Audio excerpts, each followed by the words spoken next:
Francisco de Borja nació en medio del esplendor humano, pero su destino era brillar para Dios. Vino al mundo el 28 de octubre de 1510, en Gandía, una región marcada por la cultura, el poder y la fe. Heredero de una de las familias más influyentes de la historia, nieto del Papa Alejandro VI, duque de origen y servidor de la corte imperial, parecía destinado a una vida de prestigio y honor entre los hombres.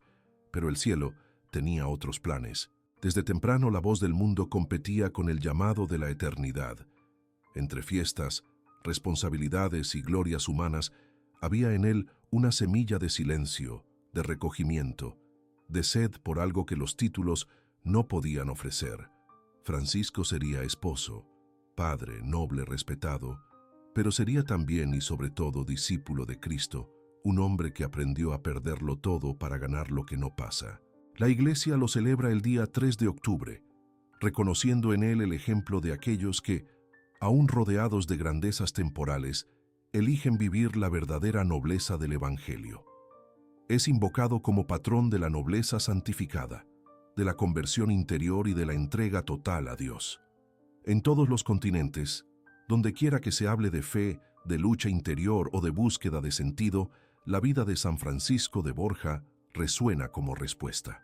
Él demuestra que no importa cuánto tengamos o cuánto perdamos, importa a quién pertenecemos, y cuando esa entrega es total, hasta un palacio puede convertirse en monasterio y el dolor en camino de salvación. Su vida es un llamado para todos los pueblos. La verdadera gloria está en servir. El niño Francisco de Borja nació envuelto en seda, pero desde temprano el espíritu ya tejía en él un vestido más profundo. Hijo de don Juan de Borja y de doña Juana de Aragón, era nieto de un papa, Alejandro VI, y de reyes de la antigua corona de Aragón. Su casa respiraba poder y prestigio. El apellido Borja era nombre de salones, documentos, tratados y tronos. Aún así, Dios plantaba en su interior una sensibilidad que no combinaba con el orgullo de los palacios. Creció entre la firmeza de la nobleza y la ternura silenciosa de la fe que su madre le transmitía con dulzura. Juana de Aragón era mujer de profunda piedad y recato, y sus palabras de oración moldearon al niño más que los discursos de los cortesanos. Francisco oía hablar de Dios no como una idea, sino como una presencia. La imagen de la cruz le era familiar desde la infancia, no como adorno sino como invitación. En aquellos primeros años, aun sin comprender la extensión del nombre que llevaba, ya experimentaba en su interior una tensión espiritual. El brillo de las coronas era real, pero había otro brillo, más discreto y más fuerte, que llamaba su corazón hacia lo alto. El niño que podría ser moldeado solo para mandar, comenzaba a aprender a escuchar. No era fácil crecer bajo tantas expectativas. Todo a su alrededor decía que debía ser grande ante los hombres. Pero su alma, aún en formación, ya intuía que la verdadera grandeza estaba en otro lugar. Las historias que más le marcaban no eran las de victorias militares o alianzas políticas, sino aquellas de los santos que renunciaron a sí mismos por amor a Cristo. Ese contraste silencioso entre el mundo y el Evangelio fue desde siempre su escuela más profunda. Allí, entre los pasillos de la corte y el recogimiento de la fe enseñada por su madre, comenzó el camino de un hombre que, en el tiempo justo, renunciaría al prestigio de la tierra para conquistar el reino de los cielos. Como dice la Escritura, instruye al niño en su camino, y aun cuando fuere viejo no se apartará de él. Proverbios capítulo 22, versículo 6. Francisco de Borja tuvo su formación confiada a los mejores maestros de la época, pues se esperaba que se convirtiera un día en un hombre de grandes decisiones y poderosas alianzas. Recibió enseñanzas de humanistas ilustres y de religiosos piadosos. La erudición de su tiempo lo rodeaba, pero era en la simplicidad de la fe donde su corazón reposaba. Desde pequeño, mostraba una atención rara a las cosas de Dios, una quietud interior que no combinaba con la agitación de la corte. Mientras los otros se emocionaban con glorias y conquistas, él se dejaba tocar por palabras de oración y momentos de silencio. Sus educadores notaban en él una madurez inusual. No era de hablar mucho, sino que escuchaba con profundidad. Tenía gusto por los estudios, sí, pero lo que realmente le atraía era el ejemplo de vidas santas, los gestos escondidos de amor al prójimo, los sacrificios hechos en secreto. Crecía en un ambiente donde el lujo era la regla, pero su mirada se dirigía con reverencia a las cosas pequeñas. Un gesto de caridad, un acto de humildad, una oración hecha en el rincón de la capilla. La infancia de Francisco fue marcada por una disciplina que no venía del miedo, sino de un sentido de responsabilidad profundamente espiritual. Desde temprano, comprendió que su posición exigía rectitud, pero él la transformaba en oportunidad de servir y no de exaltarse. Era obediente, respetuoso, pero no adulador. Había en él una gravedad serena, como quien ya camina con el corazón vuelto hacia Dios. A medida que crecía, sus compañeros lo admiraban por su coherencia. No necesitaba imponerse. Su presencia ya inspiraba reverencia. No eran palabras rebuscadas, sino actitudes concretas. Su recogimiento, su templanza, su inclinación a la oración, todo en él indicaba que estaba siendo preparado, aunque sin saberlo, para algo mayor. Era como si Dios estuviera dibujando un camino secreto en su alma, una senda que solo se revelaría más tarde, pero que ya lo conducía en la dirección correcta.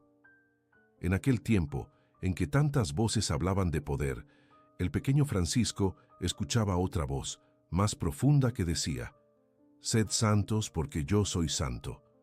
Primera Epístola de Pedro, capítulo 1, versículo 16. Y él creía, no con entusiasmo ruidoso, sino con fe silenciosa, fiel y creciente. Era solo un niño, pero su corazón ya era tierra fértil para el reino de Dios. A medida que crecía y era introducido más intensamente en la vida política y social de la corte, Francisco de Borja pasó a experimentar una inquietud silenciosa, pero cada vez más presente. Aunque servía con lealtad y competencia, los ambientes del poder, las vanidades de la corte y las disputas por influencia comenzaron a herir su sensibilidad espiritual. Era como si algo dentro de él se resistiera, no por rebeldía, sino por fidelidad a una verdad más profunda que el mundo no podía comprender. Estando tan cerca del trono del emperador Carlos V, Francisco veía de cerca los juegos de interés, los elogios vacíos, los conflictos de vanidad y ambición que corroían las relaciones humanas. Su corazón sufría al percibir que tantos buscaban solo sus propios proyectos, aunque a costa de la verdad. Él hacía lo que le era debido, sin omitirse, pero dentro de sí ya nacía una separación interior. El mundo que le ofrecía todo ya no tenía sabor, y eso generaba extrañeza. Había, sí, quien lo admiraba por su integridad, pero también quien lo veía con desconfianza. Un joven que no se doblegaba a los intereses políticos, que rehusaba adulaciones, que prefería el recogimiento a la ostentación, naturalmente despertaba incomodidad.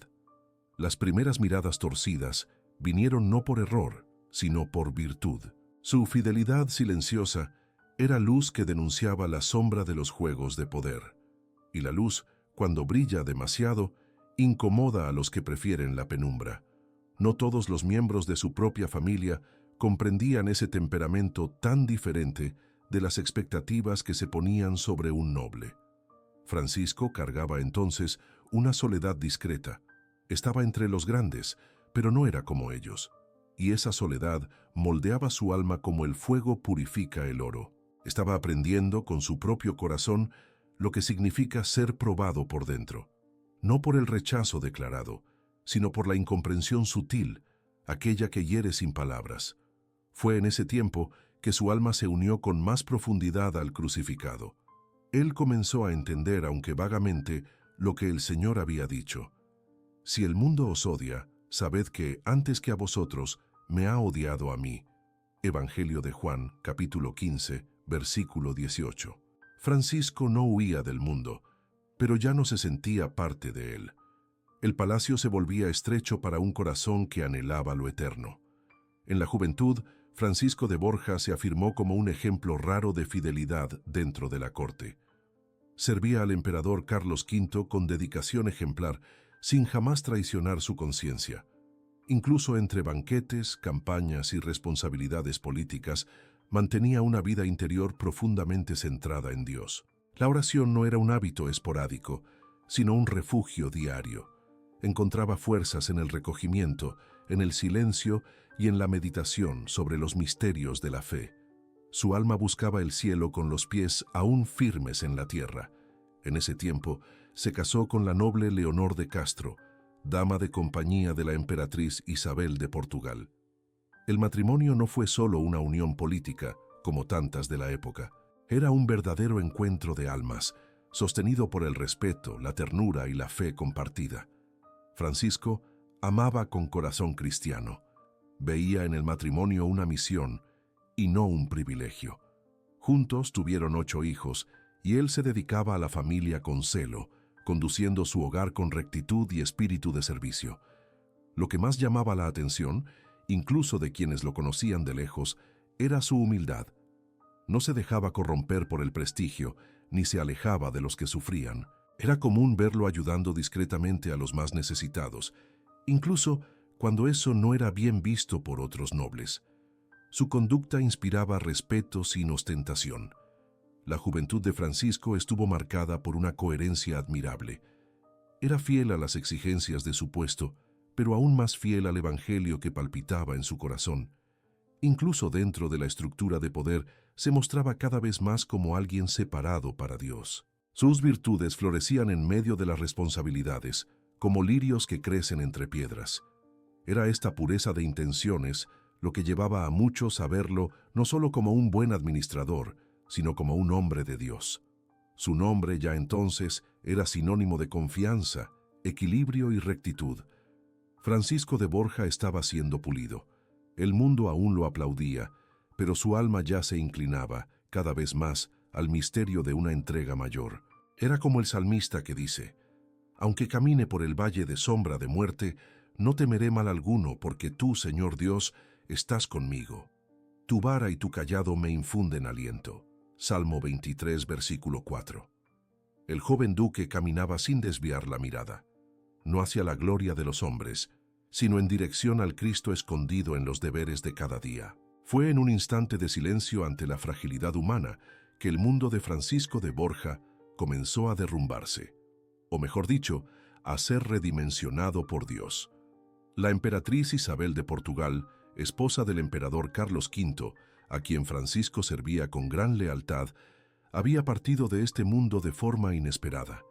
Le correspondió a él, como gran escribano, acompañar su cuerpo hasta el lugar del sepelio, honrando los últimos ritos. Cuando llegó el momento de confirmar la identidad de la emperatriz ya fallecida, se encontró con el rostro ya marcado por el tiempo y la descomposición. Lo que un día fue belleza admirada, se había convertido en polvo, y allí, en esa mirada de despedida, Dios le hablaba fuerte. La gloria de la corte, los títulos, las riquezas, todo le pareció vano ante la verdad inexorable de la muerte. Fue en ese momento que Francisco comprendió, como nunca antes, la fragilidad de las grandezas humanas. Algo dentro de él murió junto con aquella escena. No era solo dolor, era conversión, un punto de inflexión silencioso, profundo, irreversible. El hombre que lo tenía todo pasó a desear una sola cosa: entregarse a Dios con entereza, sin reservas. Al regresar de la ceremonia, aún conmocionado, hizo un voto secreto en su corazón: nunca más servir a un señor terrenal, solo al Señor eterno. Comenzaba allí una nueva vida, aunque nadie lo supiera. Continuó cumpliendo sus deberes por un tiempo, pero ya no era el mismo. Ya había sido marcado por dentro. La elección radical ya estaba hecha, aunque aún no hubiera sido proclamada ante los ojos del mundo. Era el inicio de su verdadera consagración. A partir de aquel momento, toda acción suya pasó a tener un tono de eternidad. Era como si cada decisión ahora fuera discernida a la luz del cielo.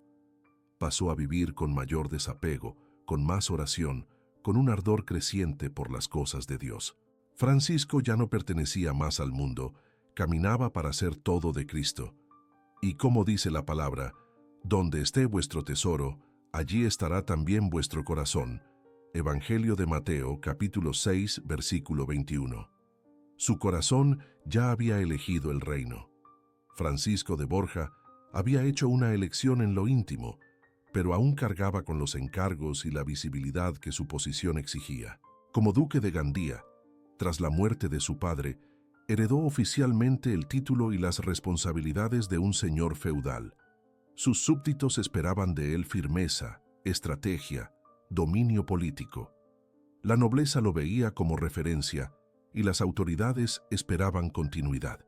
No faltaron invitaciones, promesas e incluso presiones veladas para que mantuviera el brillo de su nombre y perpetuase el poder del linaje de los Borja. Pero aquel hombre que ahora gobernaba no era el mismo cortesano de antes. La gloria que el mundo le ofrecía ya no seducía su corazón. Pasó a tomar decisiones con más recogimiento y simplicidad. Lo que antes era sed de prestigio, ahora se convertía en servicio silencioso. Sus actos ya no buscaban reconocimiento público, sino fidelidad a Dios. Era visible para muchos que él no se dejaba llevar por vanidades, y eso causaba extrañeza entre quienes no comprendían su nueva postura. Había quien decía que se estaba retrayendo, que perdía el vigor, que desperdiciaba las oportunidades que tantos codiciaban. Algunos le aconsejaban buscar una nueva proyección política, otros deseaban verlo aún más cerca de la corona. Pero Francisco escuchaba otra voz, más dulce y firme, que decía a su corazón: si alguien quiere venir detrás de mí, que renuncie a sí mismo, tome su cruz y me siga. Evangelio de Mateo, capítulo 16, versículo 24. Y él ya había decidido obedecer. La presión más difícil, sin embargo, no venía de los enemigos, sino de aquellos que lo amaban. Amigos, parientes e incluso consejeros de confianza lo instaban a no abandonar lo que Dios supuestamente le había dado como misión noble: gobernar, proteger, influir. Pero Francisco sabía que su misión ahora era otra. El mismo Dios que un día lo preparó para liderar, ahora lo llamaba a entregar. Era un enfrentamiento entre el llamado de lo alto y las expectativas de la tierra. Él soportaba todo con paciencia. No replicaba, no discutía, solo callaba y rezaba. El alma que un día sirvió a los emperadores ahora deseaba ser siervo de Cristo, y eso no se negociaba. Sus días de gloria visible estaban contados, y él ya los ofrecía, en secreto, como si fueran incienso que sube a los cielos. Un noble comenzaba a morir para el mundo, para que un santo pudiera nacer para la eternidad. La prueba más profunda de Francisco de Borja no vino por manos de enemigos ni por los obstáculos de la política, sino por el dolor irreparable de la pérdida. Cuando su esposa, Leonor de Castro, enfermó y partió a la eternidad, la vida del duque conoció un vacío que ningún poder podía llenar. Fue un golpe que no hirió solo su historia familiar, alcanzó directamente su alma. Francisco no se rebeló, tampoco se aisló. Él se doblegó, como quien comprende en silencio que todo lo amado en esta tierra es señal, pero no es plenitud. La ausencia de Leonor profundizó en Francisco la convicción de que el amor verdadero solo se realiza plenamente en Dios. Hasta ese momento, él había vivido una fe sólida, pero aún compartida con los compromisos de la vida pública y los cuidados de la familia. Ahora, con el corazón herido, experimentó el llamado definitivo a la entrega total.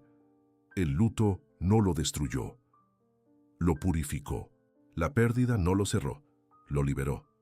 Francisco, viudo, ya no tenía ningún lazo que le impidiera ofrecerse por entero al Señor.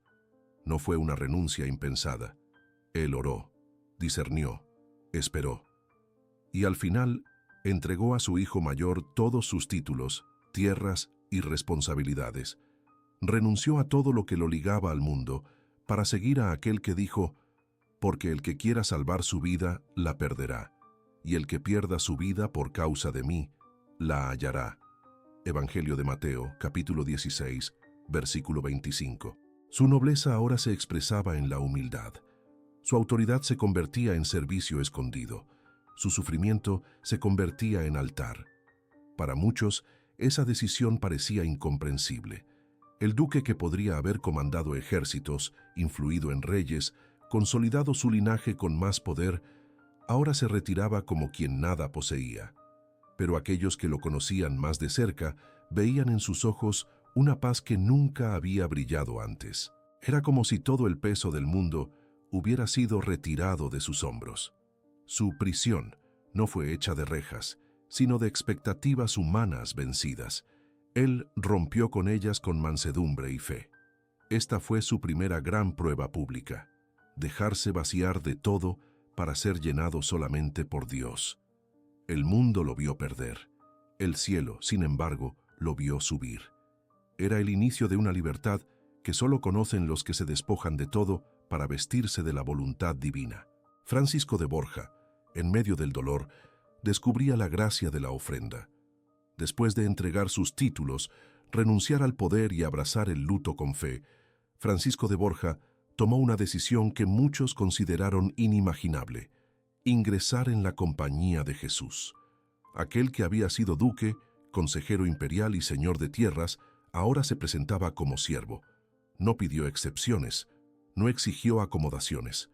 Se presentó como el menor de los hermanos, deseando solo obedecer y servir. Y fue ahí donde se reveló el milagro más profundo de su vida: la total inversión de lo que el mundo considera grande. Su entrada en la orden de los jesuitas causó asombro, no por alarde, pues Francisco siempre actuó con discreción, sino por la fuerza del testimonio. Un hombre de su posición, acostumbrado a ser servido, ahora limpiaba pasillos, hacía silencio, se recogía en la oración. La profundidad de su conversión sacudía certezas. Muchos que lo conocían fueron tocados por este gesto. No pocos cambiaron de vida solo al testimoniar su humildad. Era como si Dios, a través de él, dijera al mundo: «Mi fuerza se perfecciona en la debilidad». Segunda carta a los Corintios, capítulo 12, versículo 9. La compañía de Jesús, aún joven, lo acogió con reverencia, pero también con prudencia. Francisco necesitaba pasar por el mismo proceso de formación y obediencia que cualquier otro, y él aceptó todo con docilidad. Soportó con serenidad sospechas, exámenes rigurosos e incluso cierta resistencia, pues muchos veían con desconfianza ese cambio tan radical. Sin embargo, la profundidad de su entrega desarmaba cualquier escepticismo. Poco a poco, quienes convivían con él reconocían: allí estaba un corazón verdaderamente transformado. El milagro de Francisco de Borja no fue hecho de luces ni de señales espectaculares, sino de la gracia que opera en el alma que se deja moldear. Que él fue curado de la sed de grandeza, fue liberado de la necesidad de reconocimiento, fue restaurado de dentro hacia afuera. Su transformación no era solo externa, era un renacimiento espiritual completo. Y ese milagro silencioso fue más elocuente que cualquier discurso. Era posible ver en sus ojos que había encontrado el tesoro escondido, por el cual se vende todo para comprar el campo. Evangelio de Mateo, capítulo 13, versículo 44. Y él había vendido de verdad: el pasado, los títulos, el nombre, la gloria, todo para poseer a Cristo. Su corazón, antes dividido, ahora era un altar de entrega total, y esa entrega, hecha en el escondite, sería la llama que iluminaría a muchos. Francisco de Borja, ahora jesuita, vivió los años siguientes inmerso en una intimidad con Dios que solo los corazones rendidos conocen. Su oración dejó de ser solo súplica o alabanza, se convirtió en comunión profunda, entrega contemplativa, unión silenciosa con Cristo crucificado. Era allí, en el silencio del alma, donde encontraba la fuerza para guiar a los hermanos y soportar los desafíos de la misión. Su vida se convirtió en un reflejo de lo que decía San Pablo: «Ya no soy yo quien vive, sino que Cristo vive en mí». Carta a los Gálatas, capítulo 2, versículo 20. Esta unión no se manifestaba en éxtasis visibles o fenómenos extraordinarios. La mayor mística de Francisco era su caridad concreta, su obediencia inmediata, su capacidad de escuchar a los más simples con la misma atención que antes se daba a los emperadores. Cuando fue nombrado tercer superior general de la Compañía de Jesús, muchos temieron que él, por su origen noble, hiciera que la orden se inclinara más hacia el poder. Pero sucedió lo contrario. Él la arraigó aún más en la pobreza, en el servicio, en la fidelidad al espíritu de Ignacio de Loyola. El gobierno de Francisco fue firme, pero nunca autoritario. Él guiaba con oración. Todo era discernido ante el Señor, en largos momentos de recogimiento, donde buscaba no lo que parecía mejor a los ojos humanos, sino aquello que Dios inspiraba en lo más profundo. Esta docilidad al Espíritu lo convertía en faro para sus hermanos. Muchos lo veían como santo ya en vida, no por señales espectaculares, sino por la paz que irradiaba, por la sabiduría que brotaba de sus palabras y por la valentía con que asumía las decisiones más difíciles. Había en él un espíritu contemplativo que no lo alejaba de la acción. Era profundamente místico, pero jamás se aislaba. Por el contrario, se sumergía en la realidad de los hermanos con la mirada de quien ve más allá. Consolaba a los que sufrían, escuchaba a los que erraban, corregía con firmeza pero con ternura. Soportaba incomprensiones sin defenderse. Su alma había encontrado reposo en Dios, y eso lo hacía invencible en el espíritu. Para Francisco, el mayor consuelo no venía de honores ni de conquistas. Era saberse enteramente perteneciente a Cristo, aunque las fuerzas humanas lo abandonaran. Era sentirse guiado incluso en los días oscuros. Como está escrito, «Estad quietos y sabed que yo soy Dios». Salmo 46, versículo 10. Francisco vivía ese silencio interior con plenitud. Su misión ya no era ser grande, sino hacer grande a Dios en todo. Y en eso, su alma encontraba la más alta consolación. Los últimos años de la vida de Francisco de Borja fueron marcados por una entrega cada vez más silenciosa, oculta y profunda. Como superior general de la Compañía de Jesús, enfrentó no solo el peso de la responsabilidad, sino también incomprensiones internas y presiones externas. En un tiempo en que la Iglesia pasaba por reformas, persecuciones y conflictos doctrinales, él fue llamado a mantener firme la llama de la fidelidad, incluso cuando las fuerzas humanas le fallaban. Era como si Dios lo condujera, paso a paso, a la cruz cotidiana del servicio escondido. La salud de Francisco comenzó a deteriorarse lentamente, consumida por años de entrega intensa, viajes misioneros, privaciones y noches de vigilia. Aún así, jamás se permitió caer en la autocompasión o el descanso. Continuaba escribiendo cartas, orientando a hermanos, rezando con fervor, ofreciendo todo lo que era y tenía. Sus limitaciones físicas no le impedían seguir siendo padre espiritual para tantos. El dolor se convertía en oración, el cansancio en ofrenda, el silencio en intercesión. Había en él una firmeza serena, la misma que tantos vieron en el Cristo, que aún ante el abandono permaneció fiel hasta el final. Francisco vivía lo que predicaba sin adornos ni discursos heroicos. Su fidelidad no era ruidosa. Era como el grano de trigo que muere en silencio para dar fruto. Como dice la Escritura, he peleado la buena batalla, he terminado la carrera, he guardado la fe. Por lo demás me está reservada la corona de justicia. Segunda carta a Timoteo, capítulo 4, versículos 7 y 8. Aún exhausto, se empeñaba en mantener la mirada fija en lo esencial, la voluntad de Dios. Jamás murmuró, jamás pidió que lo eximieran. Si alguna súplica se le escapaba, era solo para que pudiera seguir sirviendo hasta el último aliento. Francisco había dejado el trono de los hombres, pero ahora ocupaba el trono de la cruz, y en él se hacía cada vez más semejante al Cristo que amaba. Esta fue su última prueba, consumirse como vela que se apaga lentamente, no en el aislamiento, sino en medio de la misión. Y fue en ese apagarse donde brilló con más fuerza. Francisco de Borja, ahora visiblemente debilitado, ya no hablaba con elocuencia, pero su vida entera se había convertido en un discurso de amor fiel hasta el final. El día 30 de septiembre del año de 1572, el alma de Francisco de Borja por fin reposó totalmente en Dios. Fue en Roma, lejos de su tierra natal, pero cerca del corazón de la Iglesia, donde entregó su último suspiro. El hombre que había dejado todo, títulos, honores, riquezas, ahora partía con las manos vacías, pero con el corazón lleno de la presencia de Cristo.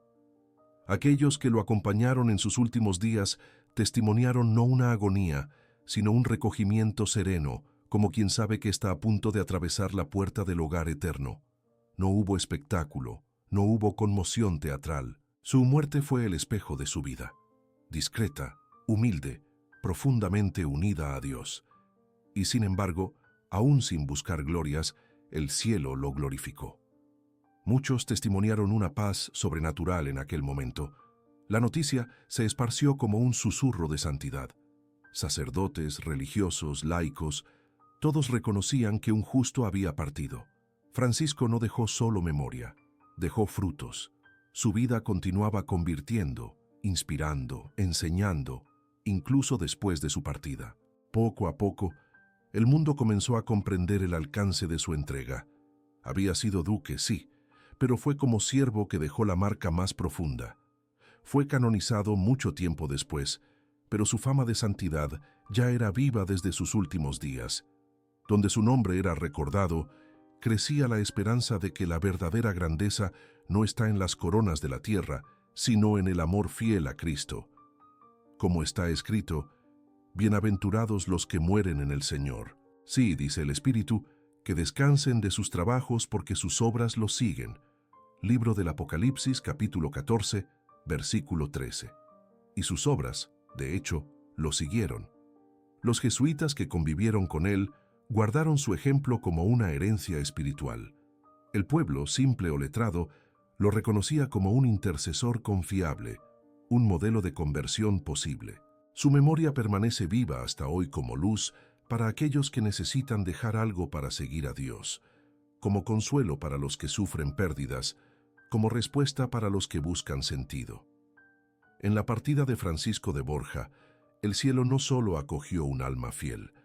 La Iglesia recibió el testimonio de que incluso los tronos pueden ser peldaños hacia la santidad cuando se elige la cruz con amor.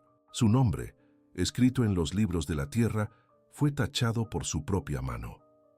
Pero Dios lo escribió en el libro de la vida, donde ya no hay fin, ni dolor, ni olvido. San Francisco de Borja es prueba viva de que ningún pasado, por más arraigado en glorias humanas, es obstáculo para una entrega total a Dios. Su vida nos muestra que los mayores tesoros de la tierra palidecen ante la luz del cielo. Él experimentó el amor, la pérdida, el honor y la humillación, y en todo eligió seguir al Cristo pobre, humilde y crucificado. Por eso, su historia toca tan profundamente a quienes enfrentan el luto, la soledad, el fin de un ciclo, o el dolor de dejar atrás lo que se consideraba esencial. Francisco no fue arrancado del mundo, él se despidió de él por amor, y ese amor lo sostuvo en las renuncias, en las incomprensiones y en los dolores que lo moldearon como siervo fiel. Al mirar su trayectoria, aprendemos que el sufrimiento puede ser camino de cura, y la renuncia, un altar. Él nos enseña que, incluso después de perderlo todo, podemos encontrar el todo de Dios. Como está escrito, «Pero cuántas cosas eran para mí ganancia, las he estimado como pérdida por amor de Cristo. Y ciertamente, estimo todas las cosas como pérdida por la excelencia del conocimiento de Cristo Jesús, mi Señor». Carta a los Filipenses, capítulo 3, versículos 7 y 8. La vida de San Francisco de Borja es consuelo para quien llora la ausencia de un amor. Es faro para quien tiene miedo de cambiar. Es impulso para quien siente el llamado de Dios, pero teme el abandono. Él muestra que la nobleza verdadera está hecha de humildad y donación, y que el luto, si se vive con fe, puede florecer en misión. Perdió a su esposa, pero se casó con la cruz. Perdió los títulos, pero ganó la corona incorruptible. Dejó el palacio, pero habitó el corazón de Dios. Hoy, ante esta historia, que es más que biografía, es testimonio sagrado, queremos invitarte a hacer un gesto de fe. Si estás sufriendo, pasando por una pérdida o enfrentando una decisión difícil, pon tu nombre en los comentarios. Nosotros, vamos a rezar por ti. Que San Francisco de Borja interceda por tu vida, por tu familia y por todos los que desean encontrar sentido, incluso en medio del dolor. Si esta historia tocó tu corazón, compártela con alguien que esté necesitando luz. Inscríbete, deja tu petición de oración y camina con nosotros. Y recuerda, la verdadera grandeza no está en ser reconocido, sino en ser de Dios.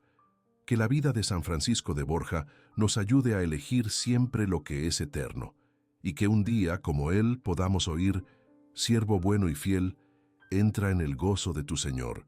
Evangelio de Mateo capítulo 25, versículo 21.